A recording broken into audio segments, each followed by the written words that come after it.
Siapa yang percaya bahwa Tuhan kita itu baik? Boleh angkat tangannya? Amin. Nah, sekarang kalau Anda tadi udah dengar tentang kebaikan, menurut pendapat Anda, apa yang akan terlintas dalam pikiran Anda ketika mendengar kata kebaikan? Apakah itu perbuatan baik? Sesuatu yang menyenangkan? Atau sebentar.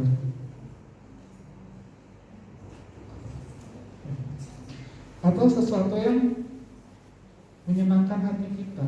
Kita pengen semua orang berbuat baik terhadap kita, betul? Tapi jujur, ketika berbicara tentang kebaikan, awalnya saya berpikir bahwa ini kontradiksi. Maksudnya apa? Karena ternyata baik aja itu nggak cukup buat saya. Pak Gembala minggu lalu bilang bahwa baik itu belum tentu benar, ya kan?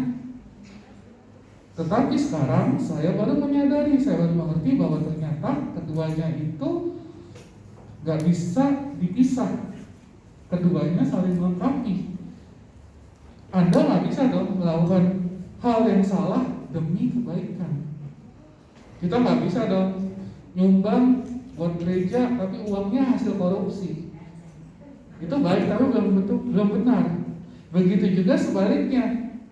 Anda nggak bisa cuma tahu kebenarannya, tapi nggak mau berbuat kebaikan. Saya masih ingat betul di tahun 90-an, entah mungkin saudara yang lahir tahun 90-an pernah dengar slogan ini ya, yang bilang begini, God is good all the time, and all the time God is good. Pernah dengar? Nah, masalahnya kan seringkali kita bisa bilang ya bahwa God is good all the time, and all the time God is good. Tapi berapa banyak dari Bapak Ibu Saudara yang benar-benar sadar dan merasakan bahwa Tuhan itu memang beneran baik dalam hidupmu? Meskipun faktanya jujur aja, keadaan hidup kita saat ini sedang gak baik-baik aja, bukan? Kan di awal tadi kita udah setuju, baik belum tentu benar, tapi benar sudah pasti baik. Jadi kita harus juga mengerti dong kebenarannya. Sebenarnya tuh Tuhan Yesus baik gak sih sama kita? Kita mau buka di Mazmur 34 ayat 8.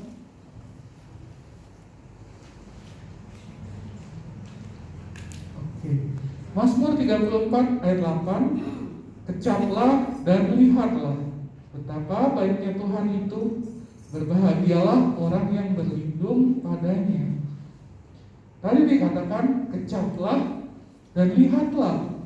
Kenapa kok firman Tuhan bilang kecaplah dulu baru kita melihat betapa baiknya Tuhan itu?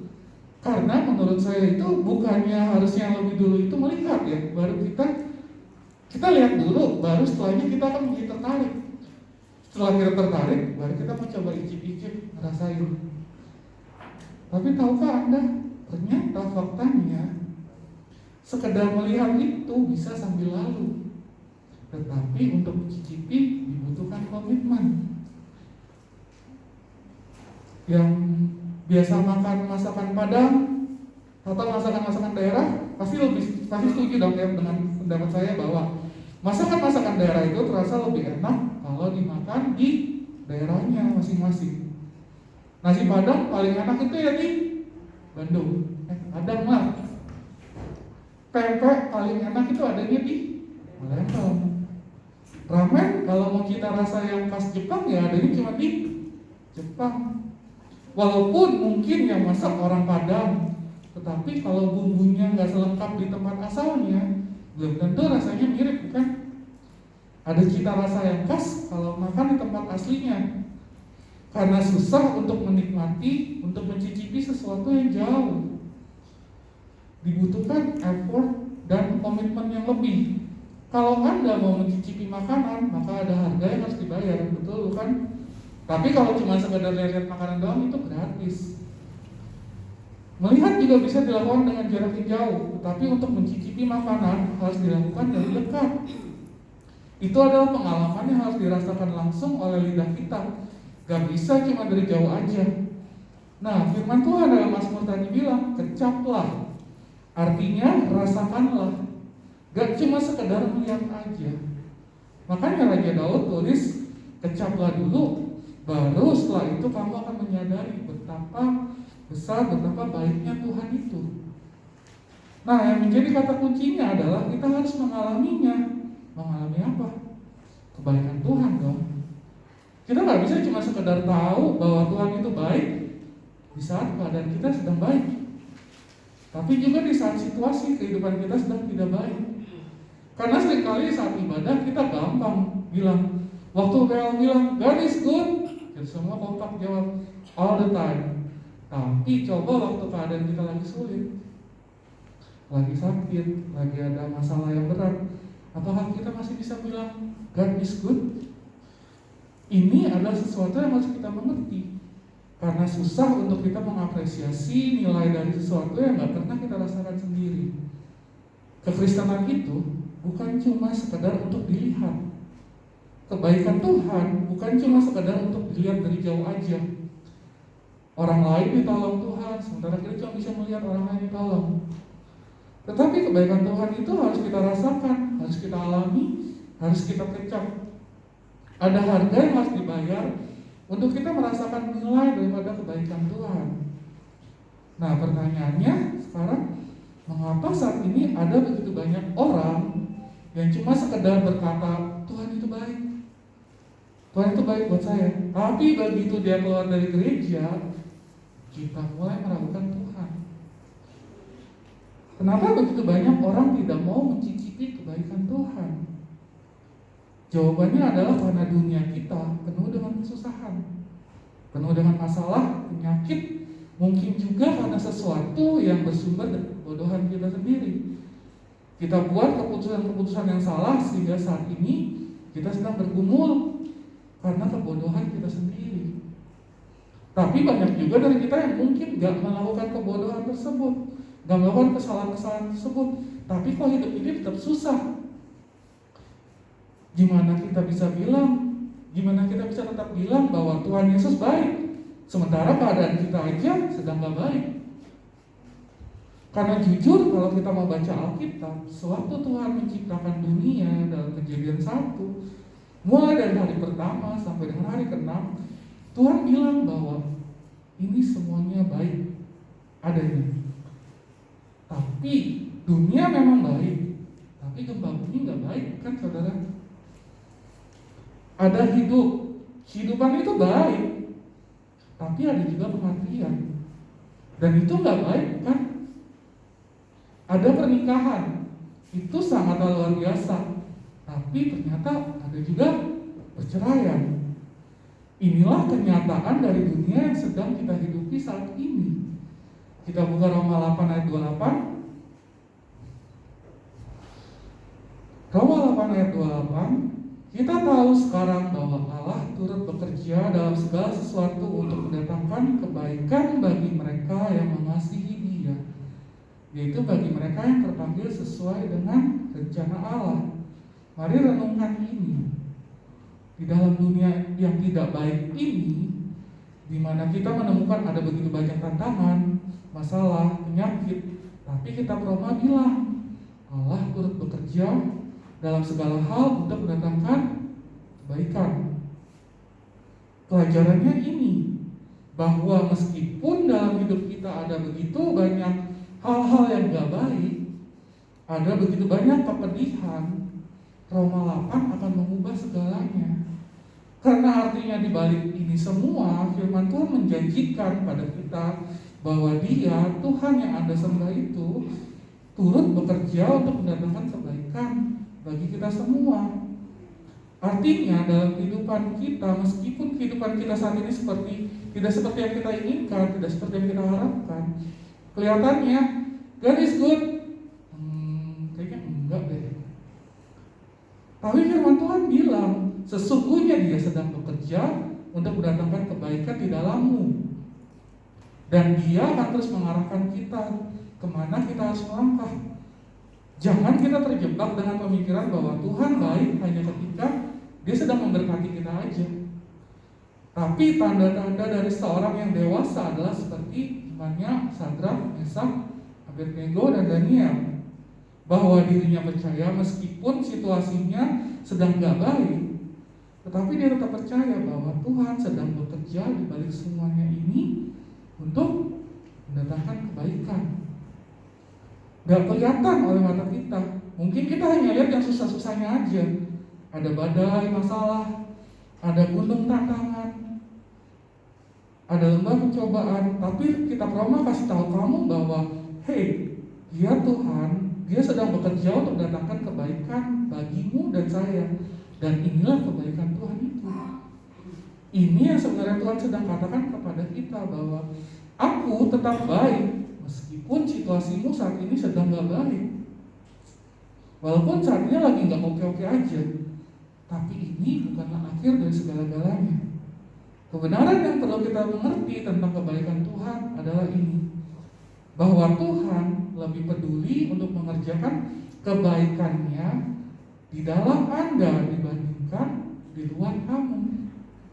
Mungkin kelihatannya Tuhan sedang memberikan berkat pada Anda. Tuhan buka jalan, Tuhan buka kesempatan. Tapi dengar ini baik, bahwa Tuhan lebih peduli tentang mengerjakan kebaikannya di dalam kamu dibandingkan di luar ini semua. Karena seringkali kita kebalik. Kita pikir Tuhan baik hanya saat kita diberkati aja. God is not preparing the blessing for you, but He preparing you for the blessing. Saya nggak mau Anda melewatkan ini karena seringkali kita berpikir bahwa wah, Tuhan sedang mempersiapkan berkat untuk saya. Enggak.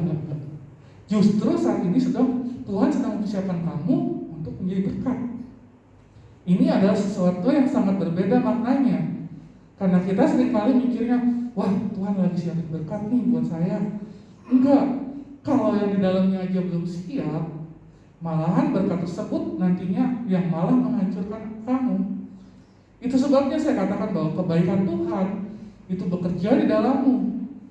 Karena Tuhan baik dalam segala hal, sehingga kita percaya apapun yang kita mau kerjakan, Tuhan akan selalu memberkati.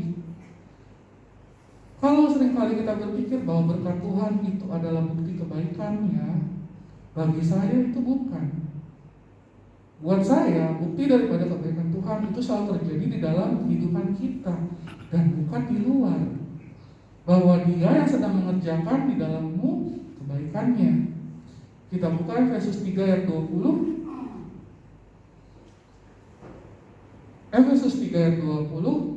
Bagi Dialah yang dapat melakukan jauh lebih banyak daripada yang kita doakan atau pikirkan, seperti yang ternyata dari kuasa yang bekerja di dalam kita. Artinya, apapun yang kamu impikan, apapun yang kamu minta dan doakan, mujizat atau jawaban dari doa saudara, firman Tuhan mengatakan bahwa Dia melakukan jauh lebih banyak daripada apapun yang sedang kamu imankan di masa depanmu. Ingat selalu bahwa kuasanya sedang bekerja di dalam saudara. Itu sebabnya yang harusnya kita selalu jaga itu adalah yang di dalam. Apa itu yang di dalam? Kasih, sukacita, damai sejahtera, kesabaran, kemurahan, kebaikan, kesetiaan, kelemah lembutan, penguasaan diri. Itu adalah buah roh. Itu yang harusnya selalu kita jaga. Karena kalau cuma kita mikirnya, oh Tuhan baik kalau Dia jawab doa saya, itu mah bukan baik Bapak Ibu Saudara. Tapi ya emang udah seharusnya Tuhan begitu. Ya emang Tuhan tuh baik, ya emang Dia begitu. Kalau udah begitu kan pasti bilang baik dong. Tapi apakah saudara dan saya bisa berkata bahwa Tuhan tetap baik meskipun Tuhan berkata enggak? Tapi kan aku maunya sama Dia, Tuhan, Dia ganteng, Dia cantik. Kalau Tuhan bilang enggak, Tuhan mah gitu, jahat. Seringkali gitu kan yang kita buat.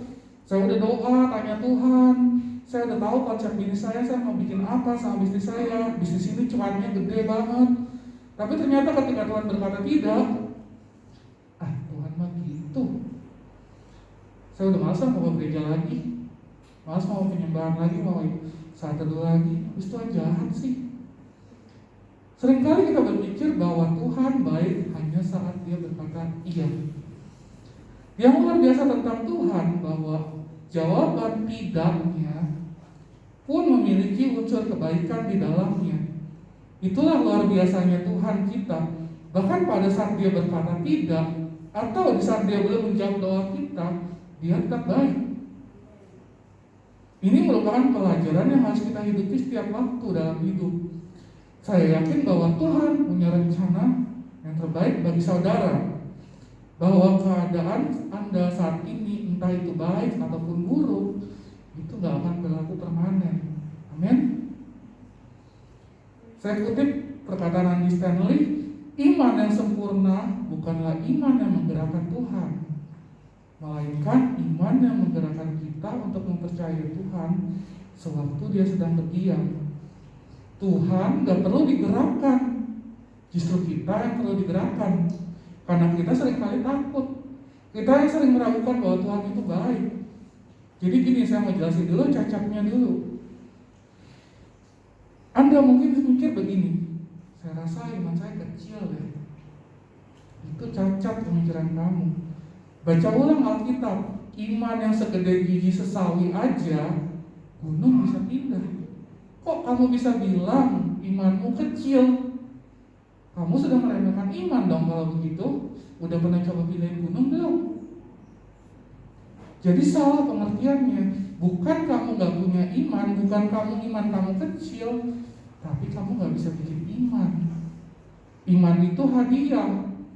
Waktu kamu lahir baru, Tuhan kasih kamu iman. Kamu gak bisa bikin iman, so tau lah iman. Saya bilang iman saya kecil, emang bisa digedein? Coba nanti baca di Markus 6 ayat 45 sampai 52. Waktu badai besar melanda dan murid-murid ketakutan, Tuhan gak bilang, kok kamu gak ada iman sih? Waktu murid dilanda badai, waktu murid-murid ketakutan, Tuhan gak bilangnya, ih, gimana sih iman kamu? Kok gak ada? Tuhan gak tanya begitu. Yang Tuhan tanya begini, kenapa kamu gak percaya? Nah, percaya dan iman itu beda. Jadi iman itu ada di dalam saudara, cuma kamunya aja yang gak percaya. Jadi jangan juga bilang iman saya kecil, iman saya gede.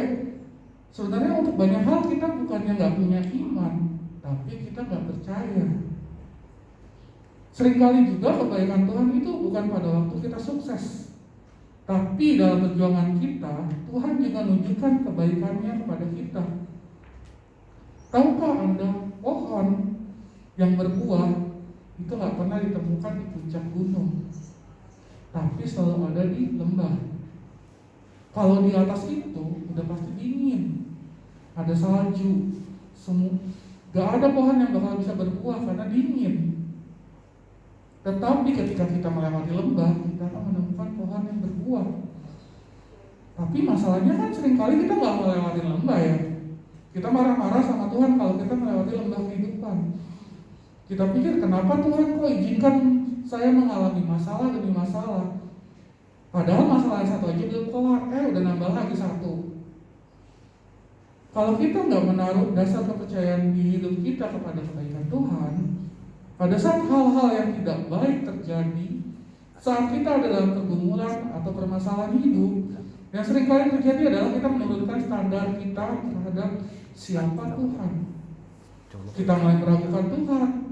Kita mungkin pikir bahwa apa mungkin Tuhan sebenarnya nggak baik ya sama saya? Apa Tuhan lagi marah kali ya sama saya? Atau apa mungkin Tuhan lagi menghukum saya? No, Tuhan sayang sama kamu. Sewaktu Saul tanya siapa yang bisa bunuh Goliat, Daud datang. Daud gak disuruh, gak ada rencana juga waktu itu. Daud hanya disuruh antar roti buat abang-abangnya. Waktu Daud datang, pasukan Israel lagi ketakutan.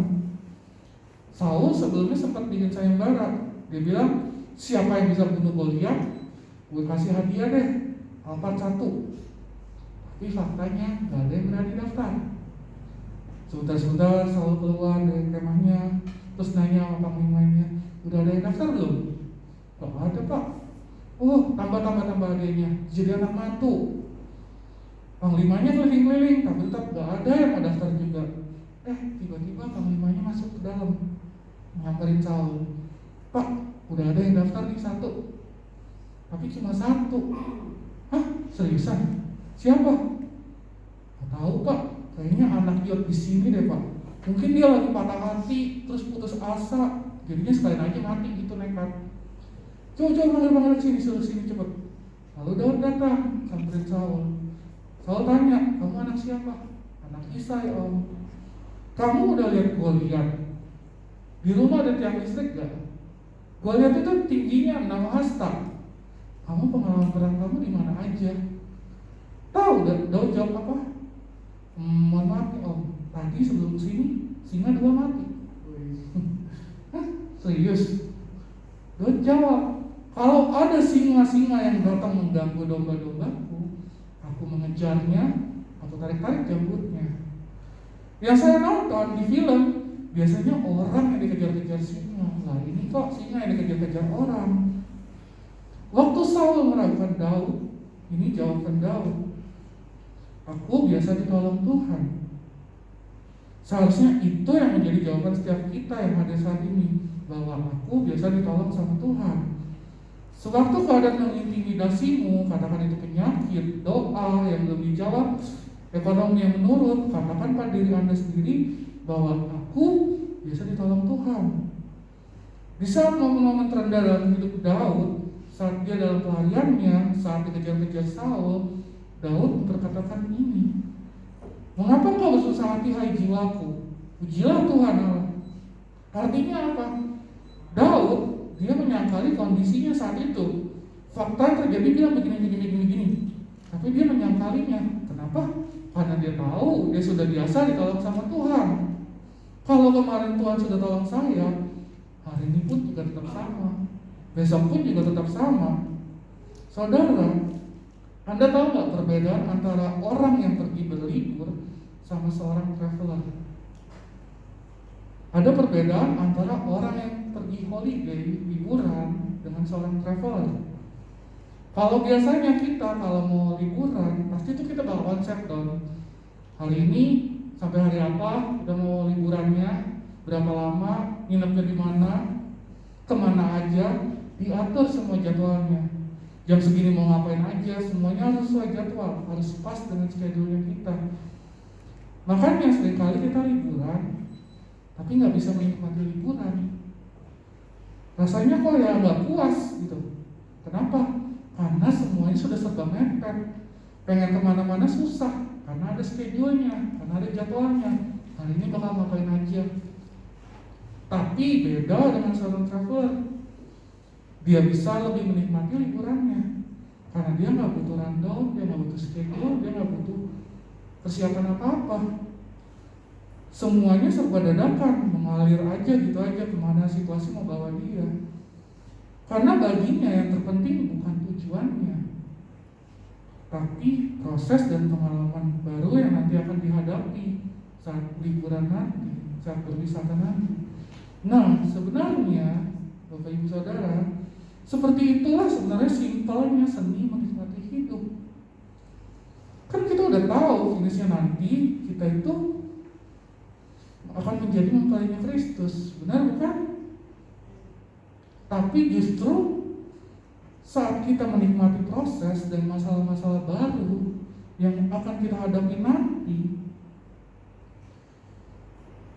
itu yang akan menjadi kenikmatan dalam hidup kita.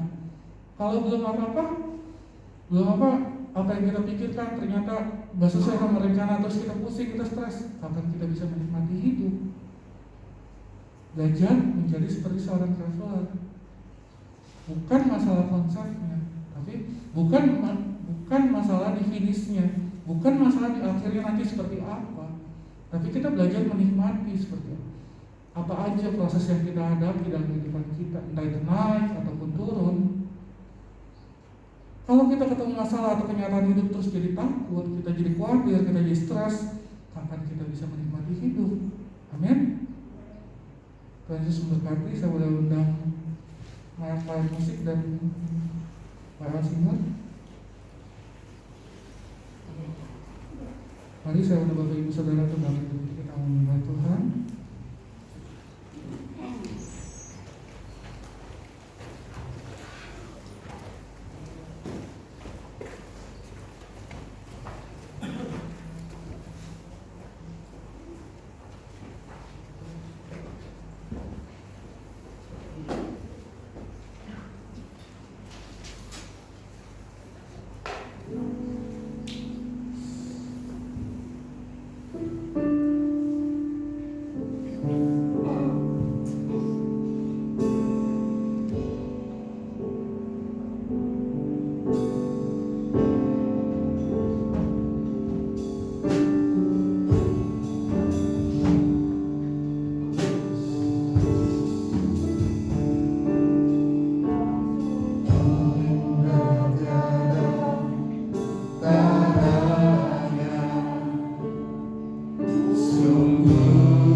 Biarlah setiap lidah meninggikan mengagungkan-Mu Tuhan,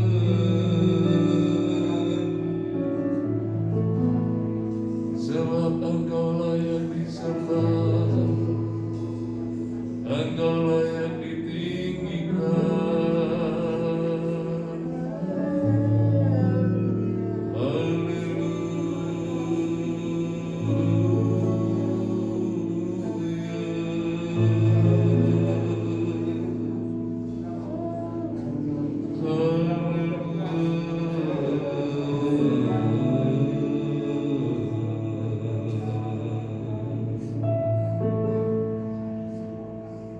Saudaraku dan saudara kekasih Tuhan, kita tidak cukup percaya bahwa Tuhan itu baik, tapi Tuhan menginginkan agar kita mengalami kebaikan Tuhan, bukan sekedar melihat Tuhan, bukan sekedar melihat kebaikan Tuhan atau mendengar kebaikan Tuhan. Tuhan ada di tengah-tengah kita untuk membuktikan bahwa Ia baik bagi kita. Ia ingin kita menikmati kebaikan, Ia ingin kita mengalami kebaikan di tengah-tengah wabah yang sedang melanda seluruh penjuru bumi saat ini, di tengah-tengah goncangan-goncangan yang sedang terjadi pada saat ini. Tuhan ada bersama-sama dengan kita untuk membawa kita memasuki dimensi hidup yang luar biasa. Tuhan sedang membawa kita ke dalam satu